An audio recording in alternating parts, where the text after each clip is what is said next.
রাহুল নামের একটি ছেলে ছিল, যে একটি গ্রামের স্কুলে পড়ত। তার পরিবার খুব গরিব ছিল, কিন্তু রাহুল ছিল খুব মেধাবী এবং পরিশ্রমী। প্রতিদিন সূর্য ওঠার আগেই সে উঠে পড়ার টেবিলে বসে যেত। তার বাবা কৃষক, আর মা গৃহিণী। তারা অনেক কষ্ট করে তার পড়াশোনার খরচ চালাত। রাহুলের স্বপ্ন ছিল সে একদিন বড় হয়ে ডাক্তার হবে, যাতে গ্রামের অসুস্থ মানুষদের সাহায্য করতে পারে।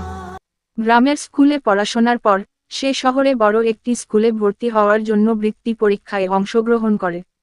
অনেক কঠোর পরিশ্রমের পর সে পরীক্ষায় উত্তীর্ণ হয় এবং শহরের নামী স্কুলে ভর্তি হয়।